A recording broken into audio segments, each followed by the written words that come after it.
Hello and welcome to the first episode of a new show called Spill the Tea. This is a show where we read stories about awful people to make ourselves feel better. Today I'm being joined by my beautiful co-host, Sophie. Hello. How are you doing today? I'm good. I'm keeping that in. What's the way you went? How are you doing today? Are you excited to read some Reddit stories? I very much am. I love Reddit. Me too. I don't. Let's get into it.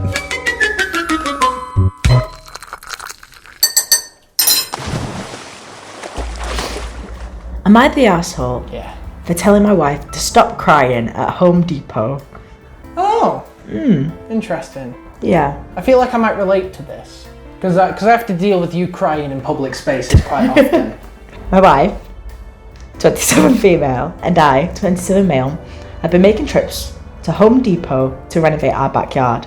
Or Home Depot if you're English. Yeah, I was reading it and I was like, Depot? It's become a little date for us and we enjoy the quality time. In March of 2022, my father-in-law suddenly passed away from a heart attack. I am very close with my wife's family and supported her through the grieving process. On Sunday, my wife insisted I skip NFL with her and go to Home Depot with her, as our order was already ready for pickup. Out of absolutely nowhere, my wife starts tearing up and crying in the middle of this long line. I ask her what's wrong, and she quietly tells me that the gentleman at the end of the line reminds me of her late father. And she became very emotional and continues to cry. Oh no.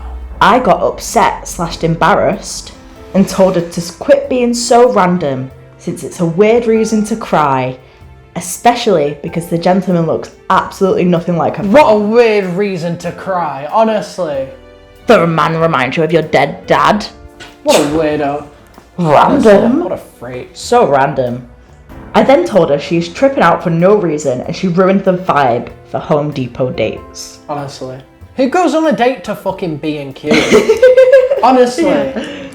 On the car ride home, she called me insensitive and said it's not my right to talk about her father, even though it was obvious the Home Depot customer/employee looked nothing like my father-in-law.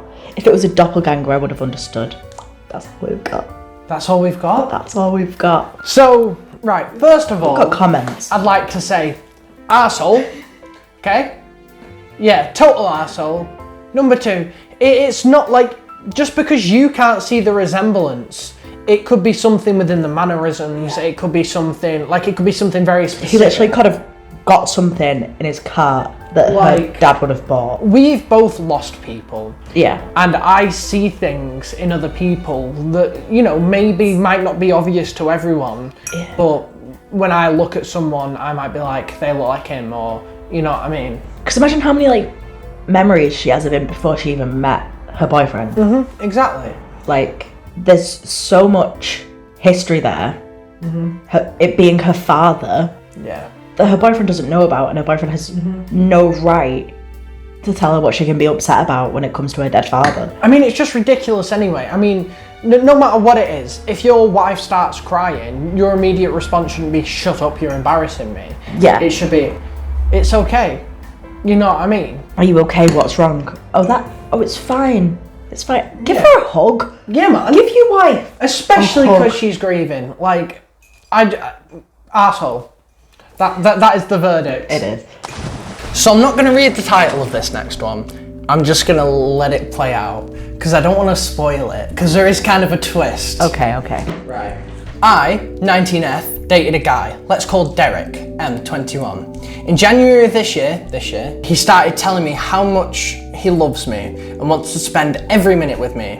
Even though we haven't seen each other since 2020, I agreed to hang out with him, but I've told him that I wasn't looking for a relationship. Well, we ended up getting drunk at his best friend's house, and that's how we got together. Because I was blacked out and called him my boyfriend on accident, but it happened we were dating.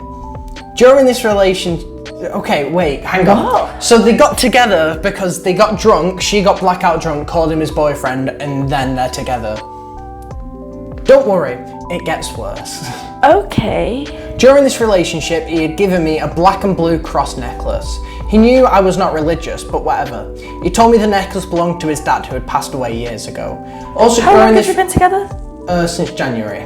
Also, during the relationship, I was not allowed to see any of my friends, even though we spent every day at his best friend's house. He was also very aggressive when I didn't want to have sex. Well, one night, after he basically R-worded me in the bedroom, he fell asleep. I got bored and went on his phone. I didn't mean to open his texts as they were right next to his Pinterest, but I did. Once they were opened, I snooped around his texts and found the text were his sister. No. Yeah. No. The texts were his sister begging him to leave me for her. I continued to scroll and I found more and more evidence that they were romantically involved. Well, he left my house that night. I contacted my best friend asking her to hang out the next night. She picked me up, and when my ex found out, he was pissed. He started telling me how selfish I am, how he works way too much for me to just go out and hang out with my friends. And when my friend dropped me off, he broke up with me over text. I didn't say a word and blocked him on everything. But Facebook, for 2 months after the breakup, he would cry and post about how I stole his dad's necklace. To this day, 6 months after he broke up, he still cries about it. But I don't care. He should be lucky I don't tell his boss that him and his sister, they work together, are getting freaky on company time. Okay. What? One. Huh? I think there's better ways than just stealing his dad's necklace. There is definitely more revenge to be inflicted there. Yeah. Because at the end of the day, this is illegal. This Tell could his tell the mother. company. Well, no, tell their company because him Tell and the his company, sister. they'll get sacked, yeah. Yeah, him and his sister work together. Tell the fucking police. Tell their mother. It's funny that you said tell the mum. Because... Oh, wait, did I save this comment? Please. So we've got a comment saying, I don't care if your ex and his sister are two consenting adults, but what they're doing can actually land them in prison. I checked that incest between two consenting adults is illegal in many parts of the world and is morally unacceptable. You could have gone all nuclear reporting the two to the authorities to see what their sorry behinds are thrown into the slammer where they belong. And then the OP responded to that, saying, I doubt anything can happen right now because their whole family, his brothers, one of the brother's fiance, and the mum knows about it. So they all know about it. His whole family know that the brother and the sister are getting down and dirty. Why?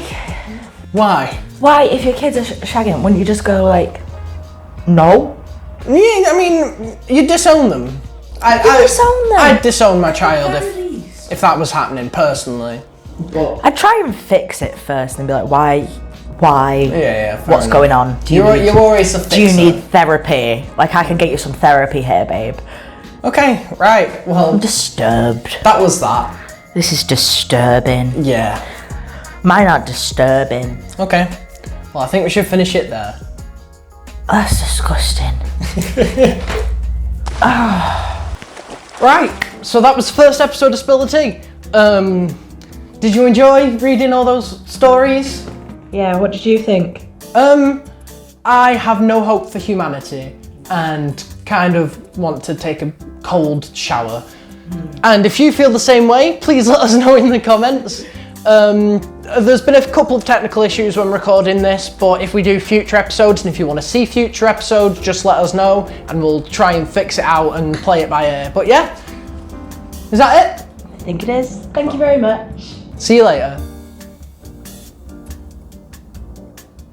Go. Leave. What are you still... The video's over.